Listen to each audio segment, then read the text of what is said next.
Hello everyone, welcome back to my channel. I hope कि आप सब काफ़ी अच्छे होंगे और अपना अपना ख्याल रख रहे होंगे। सो फ्रेंड्स, आज मैं आपके लिए एक न्यू वांगशन एफएफ लेकर आई हूँ जिसका नाम है एम्ब्रेस मी माय लव। ये एक ओमेगा वर्स वांगशन एफएफ है और ये एक तरीके से देखा जाए तो अरेंज मैरिज पर बेस्ड है। इसमें लानवांग जी एक अल्फ़ा है और वेइंग एक ओमेगा।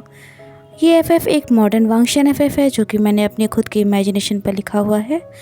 इस एफएफ की भी हैप्पी एंडिंग है और इसमें हम एज गैप भी देखेंगे, ऑलमोस्ट 10 ईयर्स का। तो चलिए अपनी कहानी को शुरू करते हैं। काली घनी अंधेरी रात में चारों तरफ सन्नाटा पसरा हुआ था। बारिश भी तेज़ होती जा रही थी। मिस्टर जियांग फेंग मियान, जो कि कंट्री के रिचेस्ट बिजनेसमैन थे, वो बेचैनी से रूम में इधर उधर टहल रहे थे। साथ में ही उनकी वाइफ यूजी युआन, बेटी यानली और बेटा जियांग चेंग भी थे, जो कि बहुत परेशान थे। यूजी युआन और यानली का रो रो कर बुरा हाल हो चुका था। पुलिस कमिश्नर लान शिरेन कहते हैं, प्लीज़ आप सब बिल्कुल भी परेशान मत हों, आपका छोटा बेटा वेइंग सही सलामत वापस आ जाएगा। यूजी युआन गुस्से में थी। वो सोफ़ा पर से उठती है और लान शिरेन से कहती है, पिछले कई घंटों से हम यही बात सुन रहे हैं, पर अभी तक मेरे बेटे का कुछ भी पता नहीं चला है। ये कहते कहते यूजी युआन खुद को संभाल नहीं पाती और बेहोश होकर गिरने लगती है। तभी यानली उसे संभालती है और कहती है, मॉम प्लीज़ अपनी आंखें खोलिए, आज शान सही सलामत घर वापस आ जाएगा। कमिश्नर लान शिरेन कहते हैं, हमारे एलीट मैन लान शिचेन और लान वांगजी इस मिशन पर भेजे गए हैं और आज तक उनका कोई भी मिशन फेल नहीं हुआ है। एक अंधेरे कमरे में जहाँ हल्की हल्की रोशनी आ रही थी, वहाँ पर एक 15 साल का लड़का सिसकियाँ ले रहा था और उसके हाथ पैर रस्सियों से बंधे हुए थे। वो लड़का और कोई नहीं, वेइंग था। तभी उस रूम में एक किडनैपर आता है और वेइंग का चेहरा ऊपर करते हुए कहता है, पता भी है तुम हमारे लिए कितने लकी हो, तुम्हारी मॉम डैड हमें पूरे 2 करोड़ रुपए देने के लिए तैयार हो गए हैं।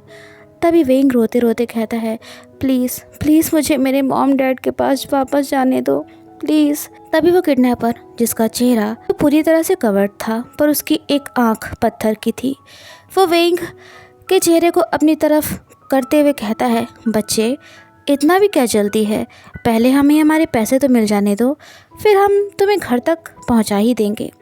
तभी अचानक से गन फायर की आवाज़ आती है। वो आदमी कहता है, क्या यहाँ पुलिस आ पहुँची है? इससे पहले कि वो कुछ समझ पाता, उस रूम का डोर एक झटके से ओपन हो जाता है। वेइंग चौंक जाता है। 2 हैंडसम पुलिसमैन उस रूम में एंटर होते हैं। तभी वो किडनैपर वेइंग के सिर पर गन रखते हुए कहता है, अगर तुमने एक कदम भी आगे बढ़ाया तो इस बच्चे की जान चली जाएगी। दोनों पुलिसमैन ब्रदर्स थे। लान शिचेन कहता है, वांग जी रुक जाओ, हमें इस बच्चे को सही सलामत वापस ले जाना है, हम इसमें रिस्क नहीं ले सकते हैं। पर वांग जी शिचेन की बात नहीं सुनता और उस किडनैपर की तरफ बढ़ता ही जा रहा था। वेइंग ये देखकर बहुत ज़्यादा घबरा जाता है और रोने लगता है। वांग जी उस किडनैपर को बोलता है कि अगर तुम इस बच्चे को छोड़ दोगे तो मैं तुम्हारी जान बख्श दूंगा। वो किडनैपर हंसता है और कहता है, हाँ मुझे मत डराओ, मैं तुमसे नहीं डरता। ये कहकर वो गन को वेइंग के सर पर और ज़्यादा प्रेस करने लगता है। तभी वांग जी अचानक से उस किडनैपर के हाथ पर गोली मार देता है, जिससे वो किडनैपर घायल होकर ज़मीन पर गिर जाता है और उसके हाथ से गन छूटकर गिर जाती है। वेइंग, जो कि बहुत डरा हुआ था, पहले से ही वो इतना ज़्यादा घबराया हुआ था, वो खुद को संभाल नहीं पाता और ज़मीन पर गिरने लगता है। तभी वांग जी जल्दी से वेइंग को अपनी बाहों में थाम लेता है। वेइंग बेहोश हो चुका था। वांग जी धीरे से उसके गाल को थपथपाता है कि शायद वेइंग को होश आ जाए। लान शिचेन कॉल करके पुलिस कमिश्नर लान शिरेन को सारी सिचुएशन के बारे में बता रहा था। इतनी देर में उस रूम में चारों तरफ धुआं फैल जाता है। वांग जी वेइंग के मुंह को रुमाल से ढक देता है ताकि उसे सांस लेने में कोई प्रॉब्लम ना हो जाए। शिचेन कहता है, वांग जी जल्दी यहाँ से निकलो। तभी वो उस किडनैपर को पकड़ने के लिए जब पीछे मुड़ता है तो देखता है कि वो किडनैपर वहाँ पर नहीं था। शिचेन कहता है, वांग जी किडनैपर। तभी वांग जी कहता है, हमें यहाँ से निकलना होगा, नहीं तो इस बच्चे की जान खतरे में पड़ जाएगी, हम उस किडनैपर को बाद में ढूंढ लेंगे।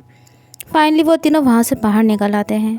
वांग जी वेइंग को लेकर तुरंत हॉस्पिटल पहुँचता है और वेइंग को वहाँ पर एडमिट कराता है। शिचेन पुलिस कमिश्नर लां शीरेन को कॉल करके मिशन की पूरी डिटेल देता है कि मिस्टर जियांग फेंगमियान के छोटे बेटे वेइंग को बचा लिया गया है। वो आगे का कुछ भी नहीं बताता। लां शीरेन जियांग फेंगमियान और यू जियुआन के साथ तुरंत हॉस्पिटल पहुंचता है। वेइंग को अभी भी होश नहीं आया था। लान वांगजी उसी के पास बैठा हुआ था।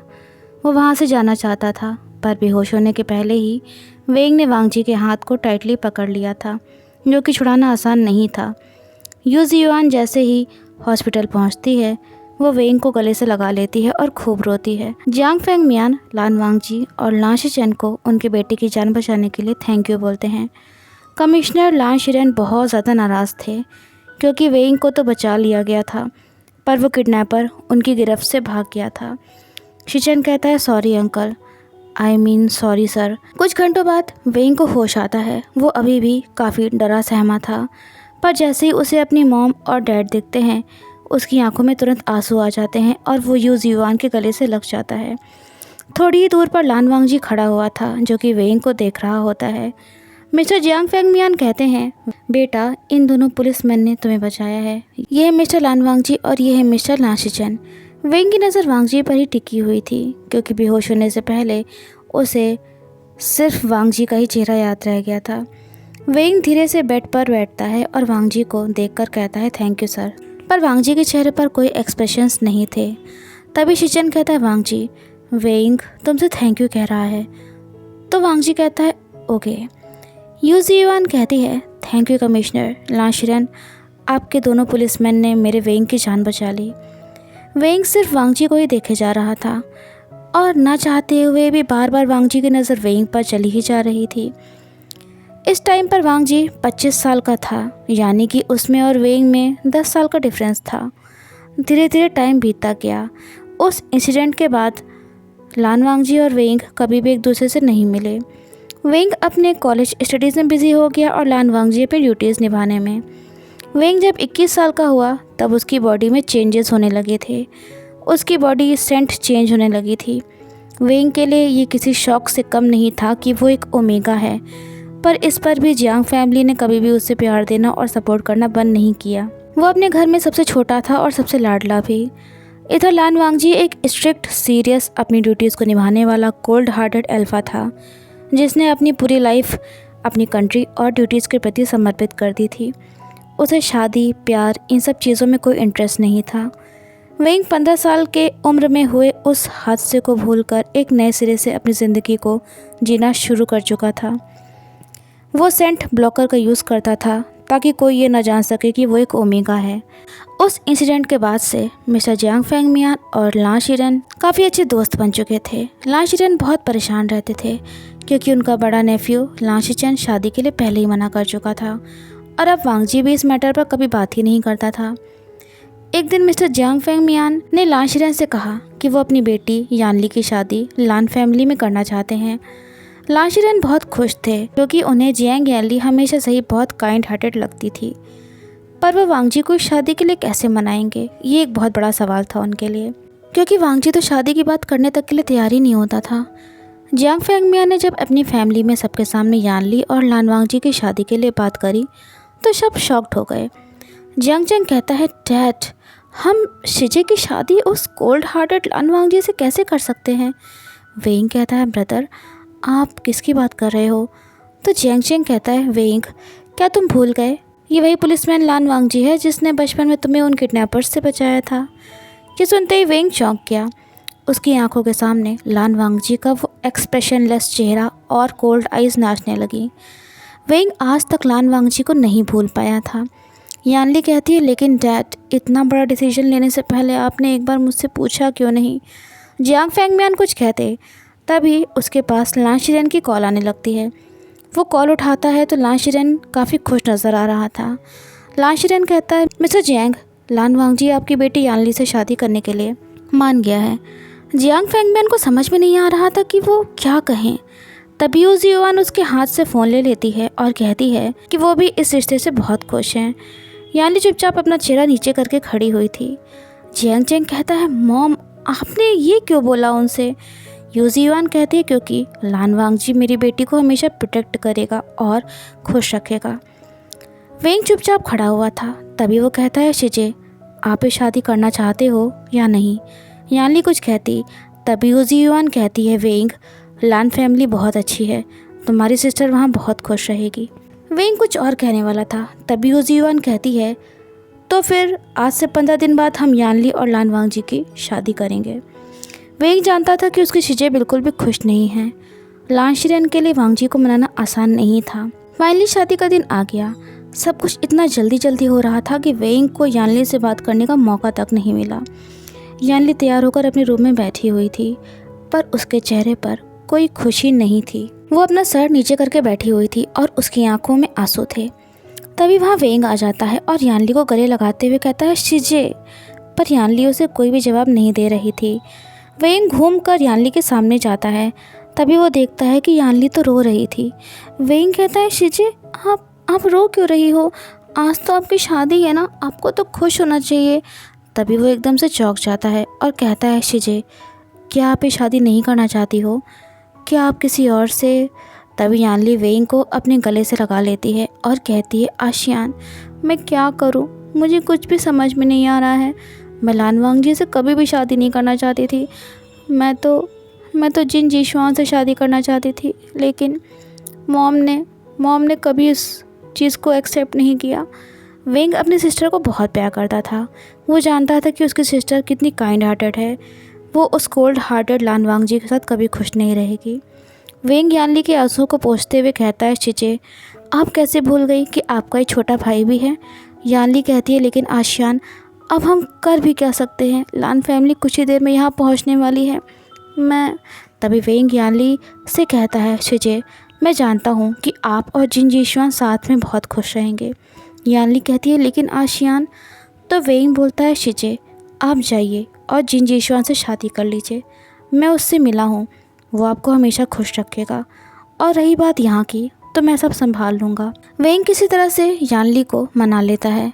लान फैमिली जियांग मैंशन में पहुँच चुकी थी और साथ में कुछ रिलेटिव्स भी थे।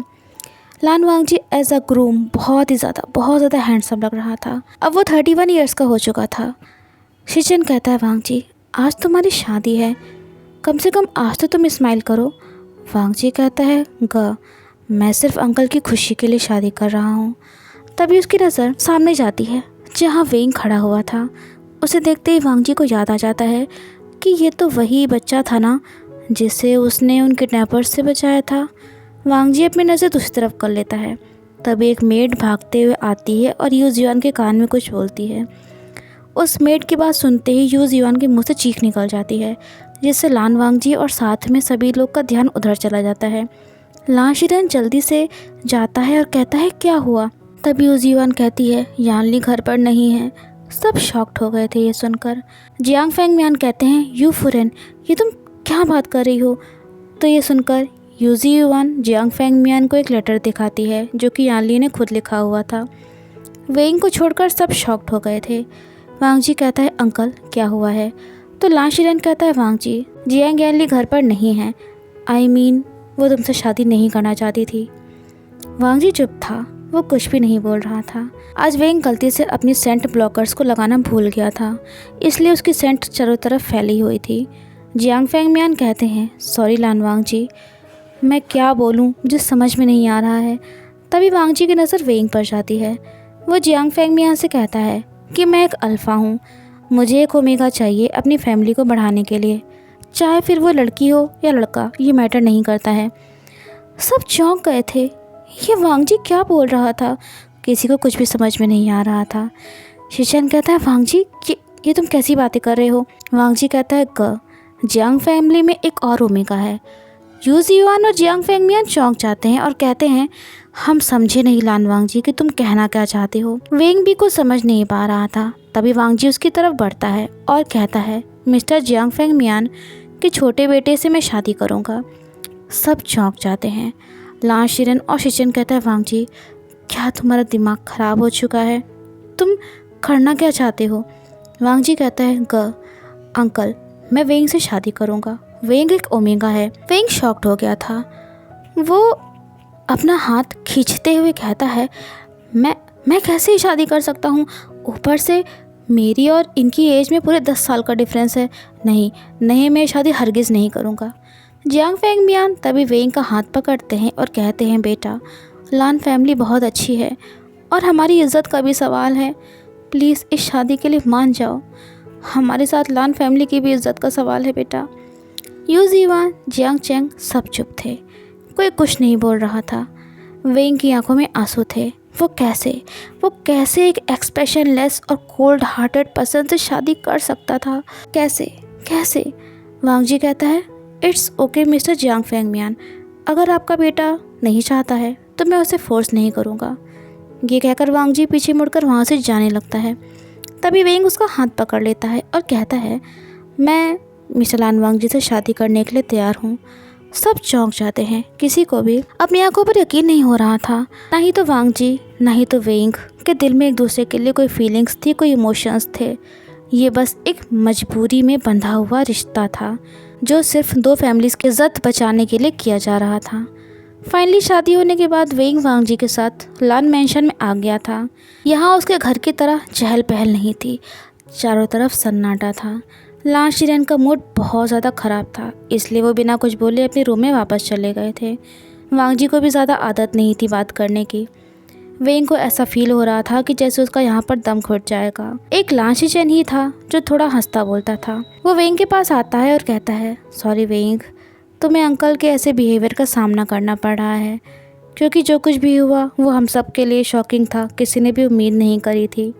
लेकिन प्लीज़ तुम बिल्कुल भी मत परेशान होना। मेरा छोटा भाई लान वांग जी दिल का बहुत अच्छा है। वो भले ही अपने चेहरे पर ज़्यादा इमोशंस शो नहीं करता है, पर वो अपनों की बहुत केयर करता है। वेंग धीरे धीरे तुम उसे जान जाओगे। वेंग शीशन को बो करता है और कहता है, थैंक यू। लान वांग जी और वेंग की वेडिंग नाइट थी। रूम को रेड रोजेस से सजाया गया था। पूरा रूम खुशबू से महक रहा था। वेंग ने कभी भी नहीं सोचा था कि एक ही दिन में उसकी पूरी ज़िंदगी बदल जाएगी। उसे एक कोल्ड हार्टेड पर्सन लान वांग जी से शादी करनी पड़ेगी। वो रूम में सोफ़ा पर बैठा हुआ था और अपने ख्यालों में खोया हुआ था। तभी डोर लॉक होने की आवाज़ आती है। वेंग देखता है कि वांग जी उसी की तरफ बढ़ रहा था। वो ये देखकर घबरा जाता है और कहता है, मिस्टर लान वांग जी, आप मुझसे दूर रहिए। तभी वो देखता है कि वांग जी उसके बिल्कुल नज़दीक आ चुका था। वेंग वांग जी को पुश करने ही वाला था कि तभी वो देखता है कि वांग जी बगल में टेबल पर रखा हुआ एसी का रिमोट उठा रहा था। वांग जी रिमोट से एसी का टेम्परेचर थोड़ा कम करता है। वेंग कहता है, मिस्टर लान वांग जी, मैं आपको एक बात बता देना चाहता हूँ, मैंने ये शादी सिर्फ मजबूरी में करी है, इसलिए आप। तभी वांग जी वेंग के नज़दीक आता है और कहता है, डोंट वरी, मैं तुम्हारे साथ कुछ नहीं करूँगा। वेंग ये सुनकर चौंक जाता है और कहता है, तो फिर आपने मेरी फैमिली के सामने ये बात क्यों कही थी कि आपको अपनी फैमिली बढ़ाने के लिए एक ओमेगा चाहिए, चाहे फिर वो लड़का हो या लड़की? वांग जी कुछ देर तक चुप रहता है, फिर वो कहता है, क्योंकि मुझे लगा था कि मेरी ये बात सुनकर तुम्हारी फैमिली मुझसे बहुत नाराज़ हो जाएगी और फिर मेरे अंकल मुझे शादी के लिए फोर्स नहीं करेंगे। लेकिन वेंग, फिर तुमने हाँ कह दिया। डोंट वरी वेंग, दुनिया के सामने मैं और तुम हस्बैंड्स की तरह ही रहेंगे। मैं कभी तुम्हें किसी चीज़ के लिए फ़ोर्स नहीं करूँगा, लेकिन लान फैमिली के कुछ नियम हैं जो तुम्हें फॉलो करने ही होंगे। मेरा काम रिस्की है, मुझे कभी कभी घर वापस आने में 2-3 दिन का टाइम लग जाता है, इसलिए मेरा ज़्यादा वेट मत करना। तुम्हें ऐसा कोई भी काम नहीं करना है जिससे मेरी फैमिली का नाम ख़राब हो। और तभी वांग जी वेंग के नज़दीक जाता है और उसके करीब जाकर बोलता है, वेंग, तुम किसी और अल्फ़ा के नज़दीक नहीं जा सकते हो। मुझे नहीं पता कि हमारा ये रिश्ता कब तक रहेगा, पर मेरे साथ रहकर तुम्हें यहाँ की और कुछ मेरी बातें माननी ही पड़ेंगी। वेंग वांग जी को अपने इतना करीब पाकर बहुत ज़्यादा नर्वस हो गया था। तभी वांग जी उसकी आंखों में देखता है और कहता है, वेंग, आज भी तुम्हारी आंखों में वही डर है। ये कहकर वांग जी अपने कदमों को पीछे कर लेता है और कहता है, अलमारी में नाइट सूट रखा हुआ है, इन कपड़ों को चेंज कर लो। वेंग को रोना आ रहा था ये सोच कर कि वो कहाँ फंस गया है, पर वो खुश भी था क्योंकि उसकी वजह से यानली आज अपने प्यार के साथ थी और खुश थी। सो फ्रेंड्स, आई नो कि ये एफएफ थोड़ा अलग है, मैंने कुछ अलग लिखने का ट्राई किया है, तो मुझे उम्मीद है कि आपको ये पसंद आया होगा। जैसा भी आपको लगा हो कमेंट्स करके ज़रूर बताइएगा। वीडियो को लाइक, शेयर, चैनल को सब्सक्राइब करना मत भूलिएगा। तो फिर मिलते हैं नेक्स्ट पार्ट में। Till then take care and have a good day.